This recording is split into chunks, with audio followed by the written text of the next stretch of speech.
ओम शांति। ओम शांति। ओम शांति।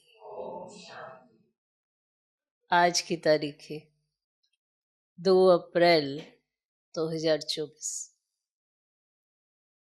साकार महावाक्य। बाबा कहते मीठे बच्चे, और संग तोड़ एक संग जोड़ो।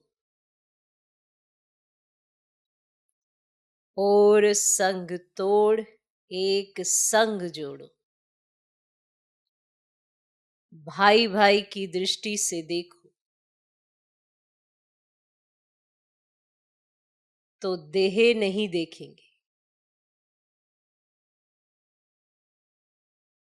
दृष्टि बिगड़ेगी नहीं, वाणी में ताकत रहेगी। और संग तोड़ एक संग जोड़ो। भाई भाई की दृष्टि से देखो तो देह नहीं देखेंगे, दृष्टि बिगड़ेगी नहीं, वाणी में ताकत रहेगी। आज का प्रश्न, बाप बच्चों का कर्जदार है या बच्चे बाप के?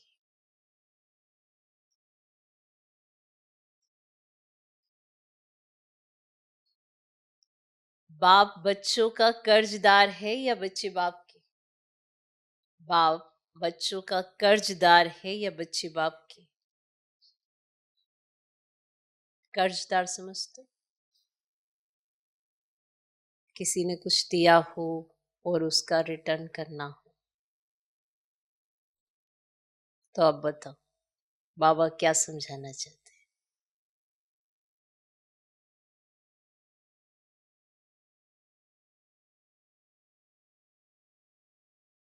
उत्तर,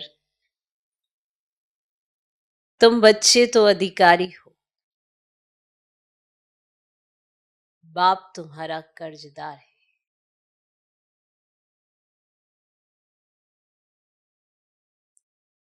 तुम बच्चे दान देते हो तो तुम्हें 1 का 100 गुना बाप को देना पड़ता है।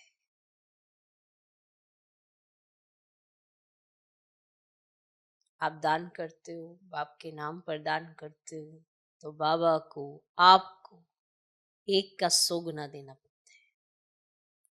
ऐसा नहीं जितना आप देते हो बाबा उतना ही देते हैं, नहीं, 1 का 100 गुना देना पड़ता है। ईश्वर अर्थ तुम जो देते हो दूसरे जन्म में उसका रिटर्न मिलता है। तुम चावल मुट्ठी देकर विश्व का मालिक बनते तो तुम्हें कितना फराक दिल होना चाहिए। देते क्या हो और पाते क्या हो। तुम चावल मुट्ठी देकर विश्व का मालिक बनते तो तुम्हें कितना फराक दिल होना चाहिए। मैंने बाबा को दिया ये ख्याल भी कभी नहीं आना चाहिए। मैंने बाबा को दिया ये ख्याल भी कभी नहीं आना चाहिए।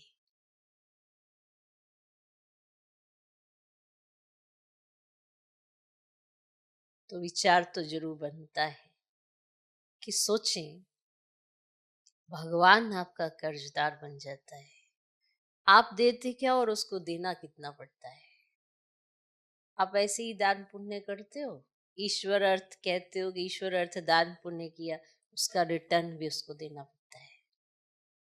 आप कुछ भी करते हो उसका रिटर्न उसको देना पड़ता है, 1 का 100 गुना देना पड़ता है। तो कर्जा तो बाप पर चढ़ता है, हम पर क्या कर्जा चढ़ा है? हम पर तो कोई कर्जा नहीं चढ़ा, हम बाप को क्या देते हैं। हम जो भी करते हैं सब लेने के लिए करते हैं, चाहे वो भक्ति मार्ग हो, जब इनडायरेक्ट करते थे, आज डायरेक्ट में भी 21 जन्मों की बादशाही पता है।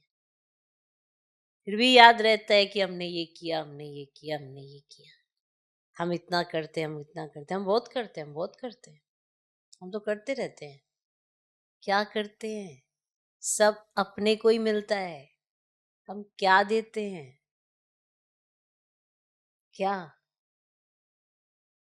सोचे ना, क्या पाया है और क्या दे रहे हैं और कितना दे रहे हैं? देते कुछ भी नहीं और रिटर्न में इतना। फिर भी बस ये याद रहता है, हमने ये किया, हमने ये किया, हमने ये किया। मैंने बाबा को ये दिया, ये दिया, ये दिया। मैंने बाबा के घर में ये लगाया, ये लगाया। मैंने ये किया, मैंने ये किया। कहीं ना कहीं अपने आप में भी दोहरा देते हैं, किसी और को भी सुना देते हैं। ये जो चीज है ना, ये तो मैं लाई, ये तो मैं लाया था, तो मैंने ला के दी थी। है ना? जब हम बोलते हैं तो विचार नहीं चलता कि हम क्या बोल रहे हैं। भगवान तो सुन रहे होते हैं। हम कुछ भी करते हैं, उसका रिटर्न वो हमें देते हैं। चाहे भक्ति मार्ग हो, चाहे ज्ञान मार्ग हो। ज्ञान में हमें समझ से पता चल गया है, भक्ति मार्ग में इनडायरेक्ट भी किया तब भी दिया, तब भी दिया। तो सोचे कौन है कर्जदार? और फिर भी हम ऐसे ख्याल में आ जाते हैं कि हमने दिया। तो विचार सागर मंथन जरूर करें कि सूक्ष्म ते भी सूक्ष्म ये ख्याल कभी ना आए कि मैंने ये दिया। क्योंकि पाया इतना सब कुछ है ना कि अगर हिसाब निकालने पर भगवान आ गया तो उसका पलड़ा हमेशा भारी रहेगा। फिर हम क्या करेंगे? क्योंकि उसने हमारे चावल मुट्ठी देने पर हमको इतना सब दिया है। ये एक ऐसा हिसाब है जिसमें कर्जदार बाप है, हम नहीं। हमने किया क्या है? कुछ भी तो नहीं। जो भी किया है सब लेने के लिए किया है। तो जरूर विचार करना चाहिए कि हम क्या सोच लेते हैं। कई बार अनजाने में सोच लेते हैं, कई बार जानबूझ के सोच लेते हैं, कई बार एक दूसरे डिस्कस भी कर लेते हैं। आपने कितना किया? हमने तो इतना किया था। आप कितना करते हो? हम तो इतना करते हैं। ऐसे माना बातचीत भी आ जाती है। तो जब भगवान सुनता होगा तो उसको कैसा लगता होगा? हाँ, मैं इनका कर्जदार हूं, इन्होंने मेरे नाम पे किया है। तो वो लुटाता जाता है, देता जाता है, पूरे कल्प देता है। एक दो जन्म नहीं, पूरे कल्प ही देता जाता है। ये हिसाब वो अपने पास रखता है कि आपने एक लगाया तो उसे 100 गुना देना है। और जैसे दिल से लगाना आता है, उसे दिल में रखना नहीं आता है। उसे याद ही नहीं रहता मैंने क्या किया। क्योंकि हम यहाँ जो भी कर रहे हैं सब अपने लिए ही कर रहे हैं, ये उसको याद रहता है। और जो आत्मा ऐसा बनती है वही विशेष होती है। इसीलिए जयमाला कहो या 8 की मोती कहो बहुत कम है जिनका ऐसा चिंतन रहा। तो हम सब भी अपनी चेकिंग जरूर करें कि कहीं ऐसा चिंतन आ तो नहीं जाता, मैंने ये किया, मैंने ये किया, मैं ये करता, मैं वो करता, मैं ये लाया, मैं वो लाया। तो ऐसा ख्याल भी नहीं आना चाहिए कि मैंने बाबा को दिया। माना बाबा सुनते हैं ना तो उनको लगता है कि हाँ, कर्जा है मेरे ऊपर इनका, लुटाना है। ओके, तो बाप बच्चों का कर्जदार है या बच्चे बाप की? उत्तर, तुम बच्चे तो अधिकारी हो, बाप तुम्हारा कर्जदार है। तुम बच्चे दान देते हो तो तुम्हें 1 का 100 गुना बाप को देना पड़ता है। तुम जो देते हो दूसरे जन्म में उसका रिटर्न मिलता है। तुम चावल मुट्ठी देकर विश्व का मालिक बनते तो तुम्हें कितना फराक दिल होना चाहिए। मैंने बाबा को दिया, ये ख्याल भी कभी नहीं आना चाहिए। हमने ये कर लिया, हमने वो कर लिया, हमने ये कर लिया, हमने वो कर लिया, हम ये करते, ऐसे ख्याल आने से देखो, बाप तो सुनता है ना, उसको सुनाई देता है, उसको दिखाई भी देता है, उसको सुनाई भी देता है, तभी तो देता है। से कई सोचते हैं उसको सुनाई नहीं देता, उसको दिखाई नहीं देता, तो मेरा हमेशा एक ही सवाल होता है, फिर भक्ति मार्ग में वो देता कैसे? उसको सुनाई भी देता है, उसको दिखाई भी देता है, इसीलिए तो वो हमारे बीच में है। और अनजाने में भी अगर कोई देता है उनके नाम पर, तब भी वो देता है।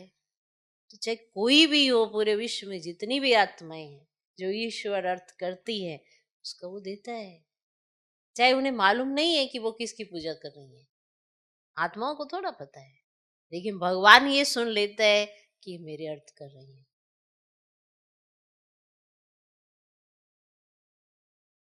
है ना कमाल? कैसा ये कर्जा है जो हम अनजाने में समझते हैं कि हमने ही बाप को दिया है, हम ही बाप को देते हैं, तभी यहाँ पे सब कुछ चलता है। कईयों को ऐसा भी लगता है हम देते तो चलता है। भगवान हमें ना दे ना कुछ भी, तो हम खाली हैं, कुछ भी ना चले, करके देख लेते। लेकिन भगवान कभी जताता नहीं, इतना निरंकारी है, इतना निष्कामी है कि उसको अपने लिए कुछ नहीं चाहिए, वो सिर्फ बच्चों को देता ही जाता है, देता ही जाता है, बिना किसी स्वार्थ के। और ये भी पता है कि इन्होंने फिर भूल जाना है। जैसे आपकी दुनिया में अगर कोई याद ना रखे तो दूसरी या तीसरी बार आप उसको दोगे ही नहीं, हो गए इसको तो याद ही नहीं रहता हमने इसको क्या दिया है, इसका कितना किया है। और भगवान निष्काम सेवा करते हैं, इसीलिए उसे निष्कामी कहा जाता है, निरंकारी कहा जाता है। ओके, तो मैंने बाबा को दिया, ये ख्याल भी कभी नहीं आना चाहिए। ओम शांति। म्यूजियम प्रदर्शनी में समझाना है कि यह पुरुषोत्तम संगम है, कि यह है पुरुषोत्तम संगम युग। समझदार तो सिर्फ तुम ही हो, तो सबको कितना समझाना पड़ता है कि यह पुरुषोत्तम संगम युग है। सबसे जास्ती सर्विस स्थान है म्यूजियम, वहां बहुत आते हैं, अच्छे सर्विसेबल बच्चे कम है। सर्विस स्टेशन सब सेंटर्स, दिल्ली में लिखा है स्पिरिचुअल म्यूजियम, इसका भी ठीक अर्थ नहीं निकलता है। बहुत लोग प्रश्न पूछते हैं तुम भारत की क्या सेवा कर रहे हो? भगवान वाच है ना, ये है फॉरेस्ट। तुम इस समय संगम पर हो, ना तो फॉरेस्ट के ना हो गार्डन के। अब गार्डन में जाने का पुरुषार्थ कर रहे हो, तुम इस रावण राज्य को राम राज्य बना रहे हो। तुमसे प्रश्न पूछते हैं इतना खर्चा कहां से आया, इतना खर्चा कहां से आया, कहां से आ गया इतना खर्चा? बोलो, हम बीके ही करते हैं, हम कोई ऐसे चंदा या वैसे कोई वो नहीं लेते हैं, हम बीके ही करते हैं। राम राज्य की स्थापना हो रही है, तुम थोड़ा रोज आकर समझो कि हम क्या कर रहे हैं, हमारी ऑब्जेक्ट क्या है। वो लोग सावरेंटी को मानते नहीं, इसलिए राजाओं की राजाई खत्म कर दी। इस समय वो भी तमो प्रधान बन पड़े हैं, इसलिए अच्छे नहीं लगते। उन्हों का भी ड्रामा अनुसार दोष नहीं, जो कुछ ड्रामा में होता है वह हम पार्ट बजाते हैं। कल्प कल्प बाप द्वारा स्थापना का ये पाठ चलता है। खर्चा भी तुम बच्चे ही करते हो अपने लिए, श्रीमत पर अपना खर्चा कर अपने लिए सत्युगी की राजधानी बना रहे हो, और किसको पता भी नहीं है। तुम्हारा नाम मशहूर है अननोन वॉरियर्स, वास्तव में उस सेना में अननोन वॉरियर्स तो कोई होते ही नहीं है। अब सिपाही लोगों का भी रजिस्टर रहता है, तो नॉन तो है, तो वो तो अननोन वॉरियर्स होते नहीं है। तुम्हारा नाम मशहूर है अननोन वॉरियर्स, तो समझा, उस सेना में तो सिपाहियों का भी रजिस्टर रहता है, तो ये टाइटल तो उन पर लगता ही नहीं है। क्या? Unknown warriors. वास्तव में उस सेना में अननोन वॉरियर्स कोई होते ही नहीं है, सिपाही लोगों का रजिस्टर रहता है। ऐसा हो ना सके जिसका नाम नंबर रजिस्टर में ना हो। वास्तव में अननोन वॉरियर्स तुम हो, तुम्हारा कोई रजिस्टर में नाम नहीं, तुमको कोई हथियार पनवार नहीं, कोई तुम्हारे पास हथियार नहीं है, कोई पनवार नहीं है। अब इसमें जिस्मानी हिंसा तो है नहीं, योग बल से तुम जीत पा रहते हो विश्व पर। ईश्वर सर्वशक्तिमान है ना, है ना। अब याद से तुम शक्ति ले रहे हो, सत्व प्रधान बनने के लिए तुम बाप से योग लगा रहे हो। तुम सत्व प्रधान बने तो राज्य भी सत्व प्रधान चाहिए, सो तुम श्रीमत पर स्थापन करते हो। इनकॉग्निटो उनको कहा जाता है जो है परंतु देखने में ना आए। इनकॉग्निटो उसको कहा जाता है जो है परंतु देखने में ना आए। तुम शिव बाबा को भी इन आंखों से देख नहीं सकते, तुम भी गुप्त, तो शक्ति भी तुम गुप्त ही ले रहे हो। तुम समझते हो हम पति से पावन बन रहे हैं, और पावन में ही शक्ति होती है। तुम सतयुग में सब पावन होंगे, उनके ही 84 जन्मों की कहानी बाप बतलाते हैं। तुम बाप से शक्ति ले, पवित्र बन, पवित्र दुनिया में राज्य भाग्य करेंगे। बाहुबल से कोई कभी विश्व पर जीत पा ना सके। अब यह है योग बल की बात। वो लड़ते हैं, राज्य तुम्हारे हाथ में आना है। वो लड़ते हैं और राज्य तुम्हारे हाथ में आना है। बाप सर्वशक्तिमान है तो उनसे शक्ति मिलनी चाहिए। तुम बाप को और रचना के आदि मध्य अंत को भी जानते हो। तुम जानते हो हम ही स्वदर्शन चक्रधारी हैं। ये सबको स्मृति नहीं रहती है, तुम बच्चों को स्मृति रहनी चाहिए, क्योंकि तुम बच्चों को ये नॉलेज मिलती है। बाहर वाले तो कोई समझ ना सके, इसलिए सभा में बिठाया नहीं जाता। बाहर से कोई आए तो उसको तो कुछ समझ ही में ना आए कि क्या सुनाते हैं, क्या समझा रहे हैं, इसलिए सभा में बिठाया नहीं जाता। पतित पावन बाप को सब बुलाते हैं, परंतु अपने को पतित कोई समझते नहीं, ऐसे ही गाते रहते पतित पावन सीताराम। तुम सब ब्राइड्स और बाप है ब्राइड ग्रूम। वो आते ही है सर्व की सदगति करने। तुम बच्चों को श्रृंगार कराते हैं, तुमको डबल इंजन मिली है। रॉयल्स में इंजन बहुत अच्छी होती है, बाप भी ऐसे है, इंजन बहुत अच्छी है। कहते हैं पतित पावन आओ, हमको पावन बनाकर साथ ले जाओ। तुम सब शांत में बैठे हो, कोई झांझ आदि नहीं बजाते, तकलीफ की कोई बात ही नहीं। झांझ मजीरे तो नहीं बजा रहे ना तुम, तकलीफ की कोई बात ही नहीं। चलते फिरते बाप को याद करते रहो, जो मिले उनको रास्ता बताते रहो। और बाप कहते हैं मेरे व लक्ष्मी नारायण राधे कृष्ण आदि के जो भक्त है ना, उनको ये दान देना है, व्यर्थ नहीं गवाना है। समझा? उनको ये दान देना है, व्यर्थ नहीं गवाना है। पात्र को ही दान दिया जाता है। पतित मनुष्य पतित को ही दान देते रहते हैं, और बाप है सर्वशक्तिमान, उनसे तुम शक्ति लेकर उत्तम बनते हो। अब रावण जब आता है उस समय भी संगम हुआ त्रेता और द्वापर का, तो यह संगम है कलयुग और सतयुग का। तो ज्ञान कितना समय और भक्ति कितना समय चलती है, यह सब बातें तुमको समझ कर समझानी है। तो मुख्य बात है ना, बेअद के बाप को याद करो। तो जब वेद का बाप आते तो विनाश भी होता है। महाभारत लड़ाई कब लगी? जब भगवान ने राजयोग सिखलाया था। तो समझ में आता है नई दुनिया का आदि, पुरानी दुनिया का अंत, अर्थात विनाश होना है। और दुनिया घोर अंधेरे में पड़ी है, तो अब उनको जगाना है। आधा कल्प से सोए पड़े हैं ना, आधा कल्प से सोए पड़े हैं। तो बाप सब जाते अपने को आत्मा समझ, भाई भाई की दृष्टि से देखो। तो तुम जब किसको ज्ञान देंगे तो तुम्हारी वाणी में ताकत आएगी। आत्मा ही पावन और पतित बनती है, तो आत्मा पावन बने तब शरीर भी पावन मिले। अभी तो मिल ना सके, और पावन सभी को बनना है। कोई योग बल से, कोई सजाओं से, और मेहनत है याद की यात्रा की। और बाबा प्रैक्टिस भी कराते रहते हैं, कहाँ भी जाओ तो बाबा की याद में जाओ।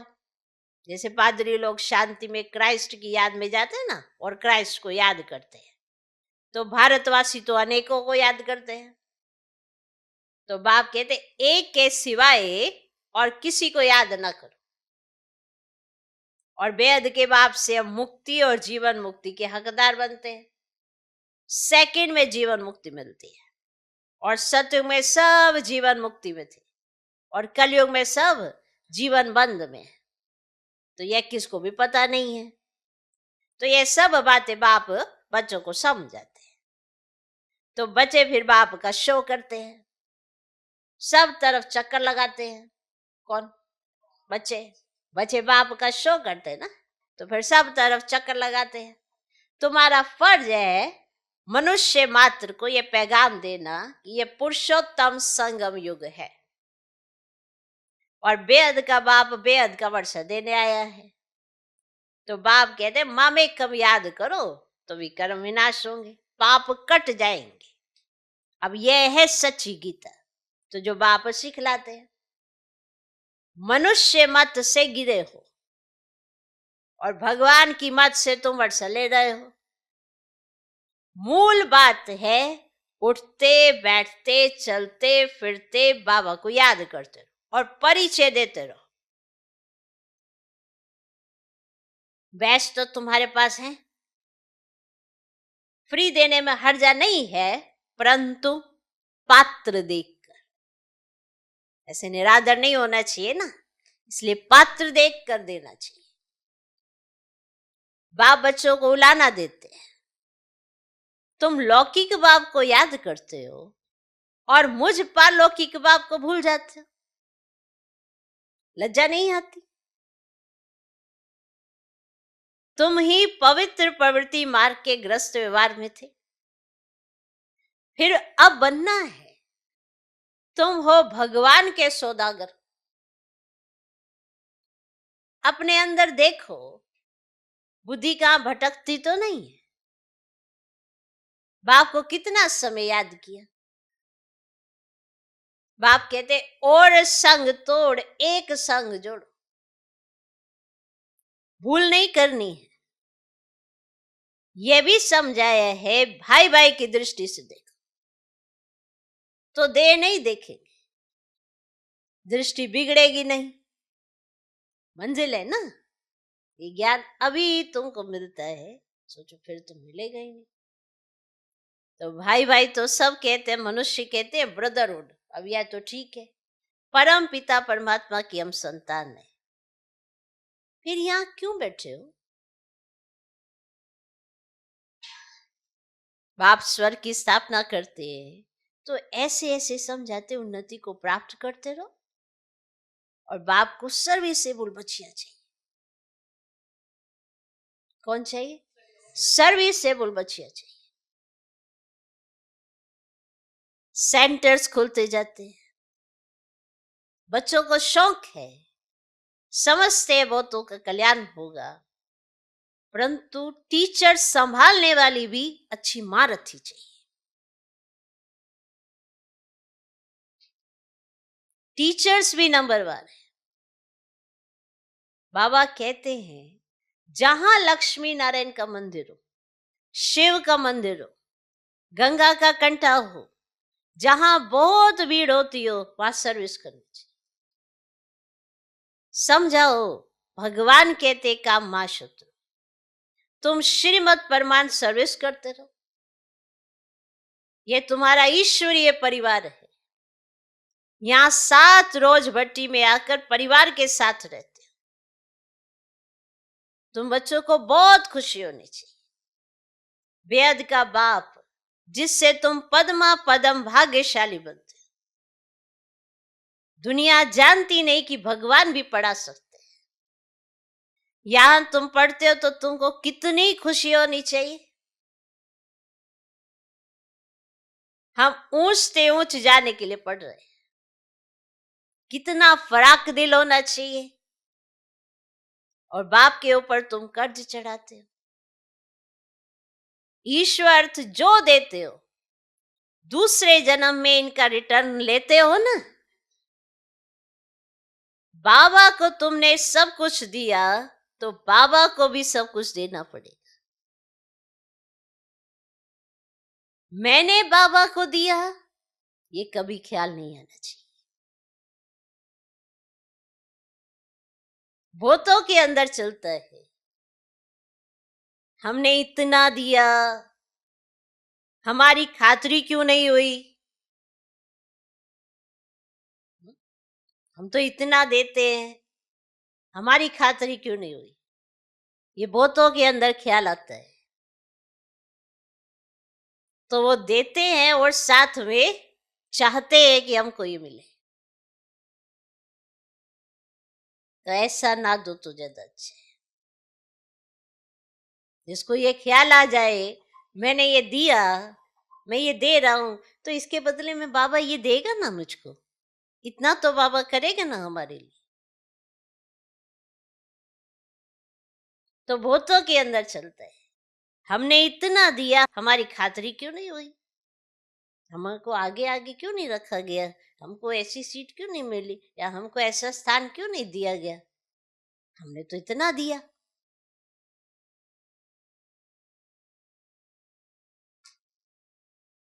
तुम चावल मुट्ठी देकर विश्व की बादशाही लेते हो। बाबा तो दाता है ना। राजाएं रॉयल होते हैं। पहले पहले जब मुलाकात होती है तो हम नजराना देते हैं, वे कभी हाथ में नहीं लेंगे। सेक्रेटरी तरफ इशारा करेंगे तो शिव बाबा जो दाता है वह कैसे लेंगे। ये बेहद का बाप है ना, इनके आगे तुम नजराना रखते हो, परंतु बाबा तो रिटर्न में 100 गुना देंगे।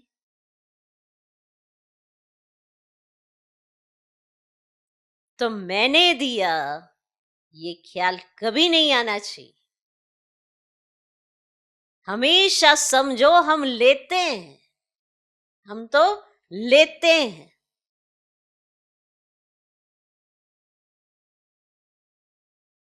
जिसको ये ख्याल आ जाता है ना हम तो लेते हैं, हम लिए जा रहे हैं बाबा से, हम क्या दे रहे हैं बाबा, हम तो लेते हैं। वहां तुम पद्मपति बनेंगे, तुम प्रैक्टिकल में पद्मा पद्मपति भाग्यशाली बनते हो। प्रैक्टिकल में बहुत बच्चे फराक दिल भी हैं, ऐसे बच्चे भी है बाबा के पास जो फराक दिल है, माना करने में कभी कमी नहीं करते और याद भी नहीं रखते कि हमने क्या किया, ना ही किसी को सुनाते कि हम क्या करते हैं। बहुत बच्चे फराक दिल भी हैं, तो कई मनहूस भी हैं। यहां मनहूस शब्द है कंजूस। वो वाला मनहूस नहीं कि कोई भाग्य से कम मनहूस है। वैसे तो मनहूस ही हुआ, जो अपना ही बनाना होता है उसमें भी कंजूसी। तो ऐसे भी है, समझते ही नहीं है कि पद्मा पद्मपति हम बनते हैं, हम बहुत सुखी बनते हैं जब परमात्मा बाप गैर हाजिर है, तो इनडायरेक्ट अल्पकाल के लिए फल देते हैं। आना भक्ति मार्ग में इनडायरेक्ट में अल्पकाल के लिए फल देते हैं, जब हाजिर है तो 21 जन्म के लिए देते हैं। तो ये गाया हुआ है शिव बाबा का भंडारा भरपूर। देखो ढेर बच्चे हैं, किसको भी ये मालूम नहीं है कि कौन क्या देते हैं, किसको भी मालूम नहीं है कि कौन क्या देते हैं। बाप जाने और बाप की गोथरी जाने, माना ब्रह्मा बाबा जाने। जिसमें बाप रहते हैं बिल्कुल साधारण, माना शिव बाबा को पता और ब्रह्मा बाबा को पता, क्योंकि जिसमें बाप रहते हैं बिल्कुल साधारण, इस कारण बच्चे यहां से बाहर निकलते हैं ना, तो वह नशा गुम हो जाता है। देखो शिव बाबा को सब पता, तो शिव बाबा ब्रह्मा बाबा को सब दिखा देते। इसीलिए कहा जाता बाप जाने गुड़ की गोथरी जाने, दिखा देते हैं ना। और फिर रहते साधारण रीति है ना, तो ब्रह्मा बाबा में शिव बाबा साधारण रीति रहते, इसीलिए ना बच्चों की स्मृति से उड़ जाता है कि बैठा कौन है। बड़ी साधारण रीति सोचते हैं, इनको तो कोई बताएगा तो ही नहीं पता पड़ेगा, पर इनको कौन बताएगा। सोचते कोई बताता तो इन्हें पता पड़ता, चलो ठीक है, तो इनको कौन बताएगा, इनको तो शिव बाबा बता देता है। ये बच्चे भूल जाते हैं और इन्हें बिल्कुल साधारण समझ लेते हैं। इसी एक कारण बच्चे यहां से जब बाहर निकलते हैं तो वह नशा गुम हो जाता है। ज्ञान योग नहीं तो खिटखिट चलती रहती है। अच्छे अच्छे बच्चों को भी माया हरा देती है, माया बेमुख कर देती है। शिव बाबा जिसके पास तुम आते हो उनको तुम याद नहीं कर सकते हो। अंदर अथाह खुशी होनी चाहिए कि वह दिन आया आज जिसके लिए कहते थे ना कि आप आएंगे तो हम आपके बनेंगे।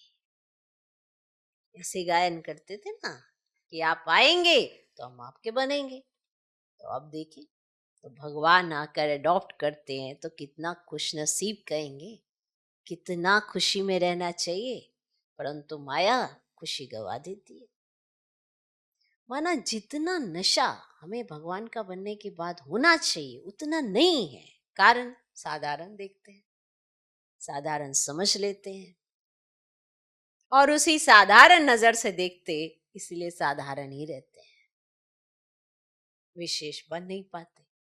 वरना जो डायरेक्शन मिले उस पे चलना मुश्किल है नहीं, क्योंकि उस पे चलने की शक्ति भी तो बाप ही देते हैं। हमें तो सिर्फ अपना संकल्प बाप के आगे रखना है, बाप ने उसमें शक्ति भरनी है और हमारा कार्य हो जाना है। लेकिन संकल्प ही नहीं उठते कई बच्चों के, तो उठ ही नहीं पाते क्योंकि देखते हैं साधारण। इसीलिए खुशी गायब हो जाती है, माया खुशी गवा देती है। उतना खुश नहीं होते जितना होना चाहिए कि हम किसके संपर्क में आए, कौन मेरे संग है, किसके सामने बैठे हैं। अच्छा, मीठे मीठे सिकिलदे बच्चों प्रति माता पिता बाप दादा का याद प्यार और गुड मॉर्निंग। रूहानी बाप की रूहानी बच्चों को नमस्ते। हम रूहानी बच्चों की भी रूहानी बाप को नमस्ते नमस्ते नमस्ते। Good morning good morning good morning. धारणा के लिए मुख्य सार, पहला पॉइंट, भगवान ने हमें अडॉप्ट किया है, वही हमें टीचर बनकर पढ़ा रहे हैं। अपने पद्मा पदम भाग्य का सिमरन कर खुशी में रहना है। भगवान ने हमें अडॉप्ट किया है, वही हमें टीचर बनकर पढ़ा रहे हैं। अपने पद्मा पदम भाग्य का सिमरन कर खुशी में रहना है। दूसरा पॉइंट, हम आत्मा भाई भाई हैं, ये दृष्टि पक्की करनी है। हम आत्मा भाई भाई हैं, ये दृष्टि पक्की करनी है। देह को नहीं देखना है, देह को नहीं देखना है। भगवान से सौदा करने के बाद फिर बुद्धि को भटकाना नहीं है। हम आत्मा भाई भाई हैं, ये दृष्टि पक्की करनी है। देह को नहीं देखना है, भगवान से सौदा करने के बाद फिर बुद्धि को भटकाना नहीं है।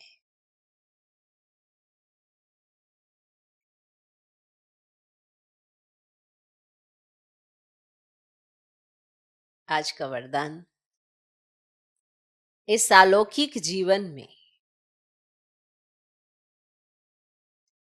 संबंध की शक्ति से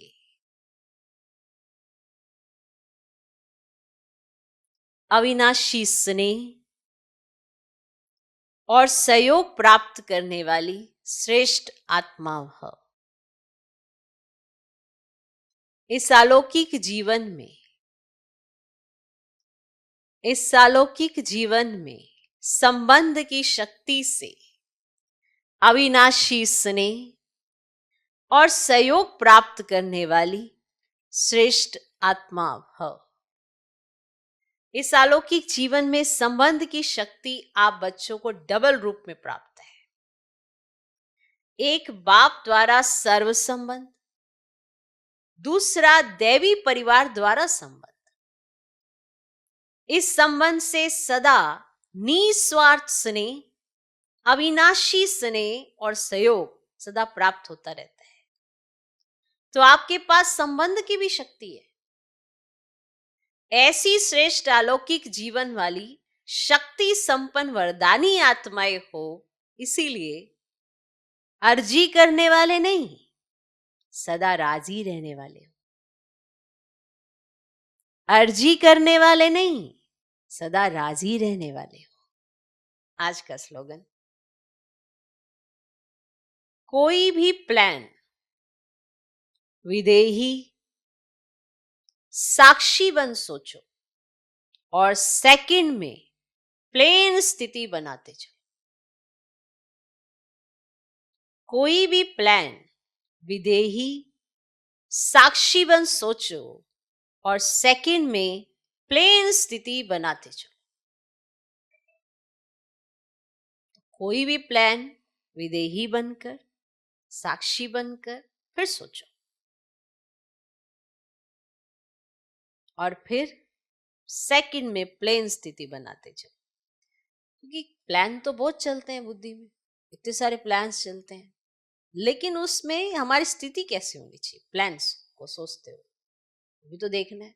अगर देह में ही जुड़े रहेंगे, देहधारियों में फंसे रहेंगे, तो प्लान उनके हिसाब से चलाएंगे और फिर जब आप उस प्लान को प्रैक्टिकल में करेंगे तो सफलता नहीं मिलेगी, फिर हताश हो जाएंगे। क्योंकि देहधारी अगर समृद्धि में रहेंगे तो प्लान सक्सेसफुल नहीं होने वाला। इसीलिए प्लेन होना पड़ता है, और प्लेन होने के लिए आपको विदेही अवस्था चाहिए, साक्षी बनना चाहिए, तब तो आपके प्लान सक्सेसफुल होंगे। इसीलिए देह और देह से न्यारा होकर अगर आप प्लान करते हो, सोचते भी हो, देखो जुड़ना तो कार्य से ही है, लेकिन बाबा के साथ कंबाइंड होकर अगर आप करते हो कोई भी प्लान, तो फिर साक्षी होकर आप देख भी पाते हो उसके आदि मध्य अंत। तो जब देख लेते हो तभी आपका प्लान सक्सेसफुल होता है। वरना बहुत सारे प्लान्स होते हैं, ये करेंगे, पर कोई सक्सेसफुल नहीं होता है। उसका कारण ही है, बाप के बिना हम कुछ करते हैं तो सक्सेस कहाँ से मिलेगी। संगम पर तो सबसे बड़ी लॉटरी है कि असंभव कुछ नहीं है। बाकी कोई भी समय हो, ये वाला टाइटल नहीं मिलेगा। इस समय आपको मिलता है कि असंभव कुछ भी नहीं, क्योंकि आप बाप के साथ कंबाइंड हो और आदि मध्य अंत भी जानते हो। तो वैसी स्थिति में स्थित होकर प्लेन स्थिति से आप कार्य करें, सक्सेसफुल जरूर होंगे। ओम शांति।